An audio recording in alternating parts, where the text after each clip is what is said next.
नमस्कार दोस्तों, मेरा नाम एकांश है और आपका हार्दिक स्वागत है एकांश एस्ट्रोवर्स में। और आज हम बात करेंगे सप्तम भाव की उसी श्रृंखला में। आज हम बात करेंगे हमारी लेट लता मंगेशकर जी की हॉरोस्कोप कुंडली पर। और हम सब यह भी जानते हैं कि उनकी जैसी गायिका आज तक कोई नहीं है, उनके समान आज तक कोई नहीं हो पाया है। और हम इस बात से भी भली भांति परिचित हैं कि वह जीवन भर अविवाहित रहीं। ऐसा क्यों है, इसका क्या कारण है, आइए जानने की कोशिश करेंगे हम उनकी कुंडली के माध्यम से। आइए शुरू करते हैं। तो जैसा कि आप देख पा रहे हैं कि मिथुन लग्न की कुंडली है। दूसरे भाव में चंद्रमा, तीसरे भाव में शुक्र, चौथे भाव में सूर्य तथा बुध महाराज विराजमान हैं। पंचम भाव में मंगल तथा केतु महाराज, सप्तम भाव में शनि महाराज हैं, राहु महाराज 11वें में और बृहस्पति महाराज 12वें में। और सबसे पहले शनि महाराज जो कि अष्टम और नवम भाव के स्वामी हैं, उन्होंने अपनी सप्तम दृष्टि से लग्न को और अपनी दशम दृष्टि से लग्नेश को भी प्रभावित कर दिया। इसका मतलब यह है कि शनि महाराज की वजह से बहुत स्ट्रगल, क्योंकि शनि महाराज ने लग्न और लग्नेश दोनों को ही प्रभावित कर दिया।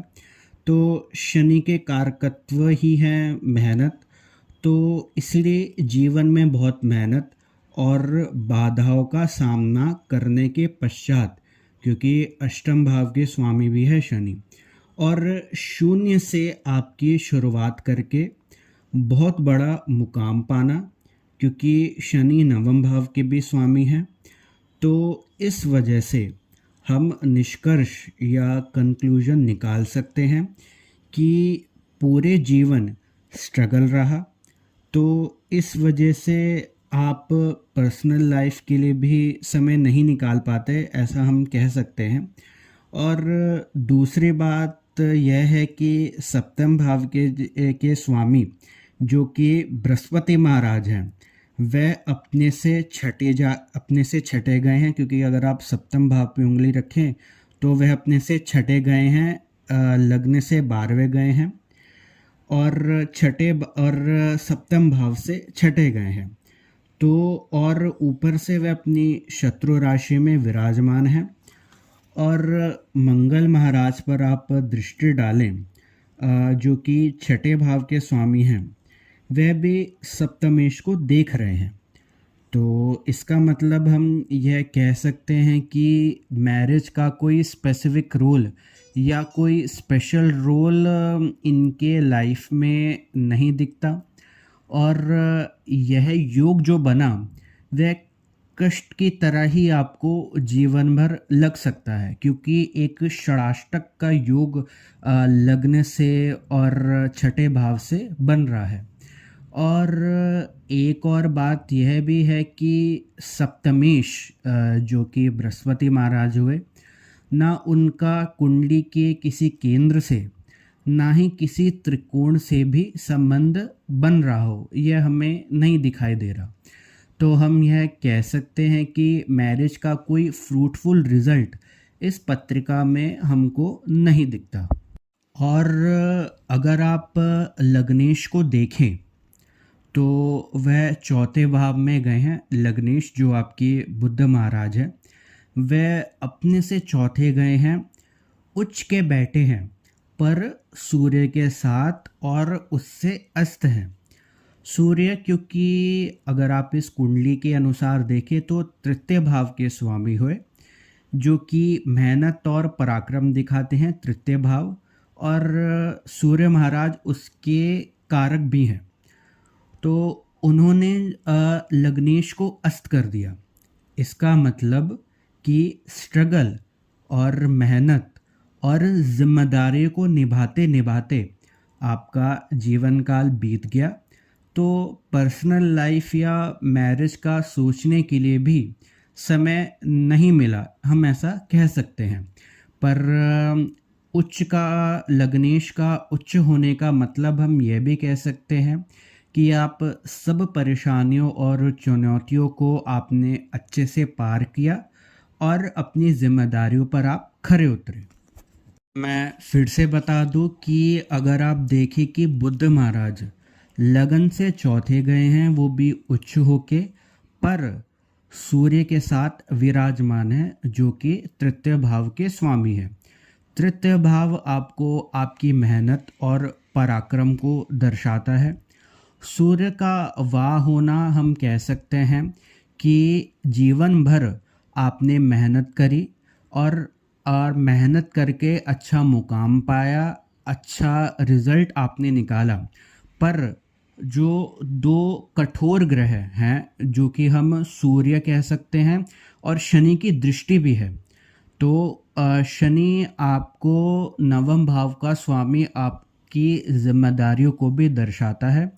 तो हम एज अ रिज़ल्ट यह कह सकते हैं कि पूरे जीवन भर जिम्मेदारियों को निभाते निभाते या मेहनत करते करते या अपना काम पूरा करते करते आपने उस दिशा में कुछ ज़्यादा सोचा नहीं या मैरिज की दिशा में ज़्यादा काम नहीं किया, तो हम इसको ऐसा भी कह सकते हैं। और अब हम जिसके लिए लता मंगेशकर जी जाने गई, मतलब उनकी गायकी पर बात करेंगे, देखेंगे क्या ऐसे योग हैं जो उनको इस मुकाम पर ले गया। तो आइए देखते हैं। आप अगर दूसरे भाव में देखें तो चंद्रमा महाराज जो कि कला के कारक हैं, कला को दिखाते हैं, एक सॉफ्ट प्लैनेट है, अपने ही भाव में विराजमान है जो कि दूसरा भाव है। दूसरा भाव आपकी वाणी को दर्शाता है, आपकी आवाज़ को दिखाता है। और अगर आप भावात भावम का नियम लगाए, मतलब दूसरे से दूसरा गिने, अगर आप दूसरे से दूसरा गिनेंगे तो तृतीय भाव यानी तीसरा भाव आपको दिखेगा। वहाँ पर भी शुक्र महाराज विराजमान है जो कि स्वयं ही कला के स्वामी है, इस कुंडली में भी और कारक में भी, और वह पंचम भाव के स्वामी है और काल पुरुष की पांचवी राशि में ही विराजमान है। पंचम भाव के स्वामी अपने से 11वें गए हैं और काल पुरुष की पंचम राशि में ही विराजमान है जो कि सूर्य राशि है लगन के अनुसार।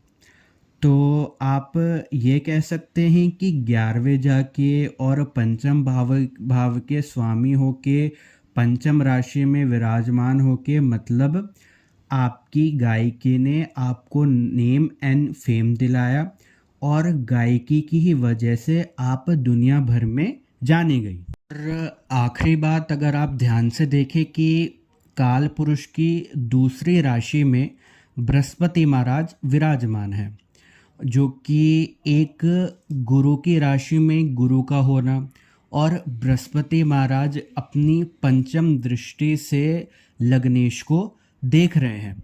तो ये काफ़ी अच्छी बात है और ये एक हमें डबल कन्फर्मेशन मिल गई कि आपका दूसरा भाव या गायकी या गायन या आपकी आवाज़ इस कुंडली में बहुत प्रबल दिखती है।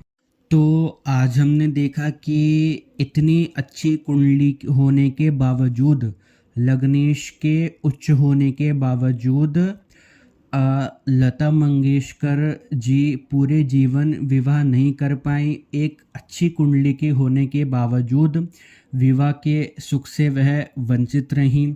एक बार और मैं समरी कंक्लूजन कर दूं कि कैसे सप्तम भाव में शनि होने के कारण और सप्तम राशि काल पुरुष की सप्तम राशि में भी मार्स और केतु होने के कारण, और जो हमने पहले योग डिस्कस किए उनके होने के कारण कैसे विवाह नहीं हो पाया या विवाह में बाधाएं उत्पन्न हुई, या फिर मैं कह सकता हूँ कि कैसे त्रिषडाय के योगों के कारण विवाह में बाधाएं आई या विवाह नहीं हो पाया और विवाह का सुख नहीं मिल पाया।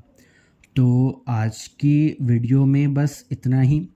आपको मेरी वीडियो कैसी लगी, मेरे निकाले हुए कंक्लूजन्स कैसे लगे, आप कमेंट सेक्शन में अपने सुझाव मुझे दे सकते हैं।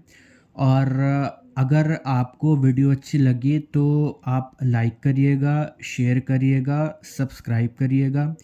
और जो ज्योतिष की समझ रखते हो या ज्योतिष जानते हो उन तक ये वीडियो पहुंचाइएगा।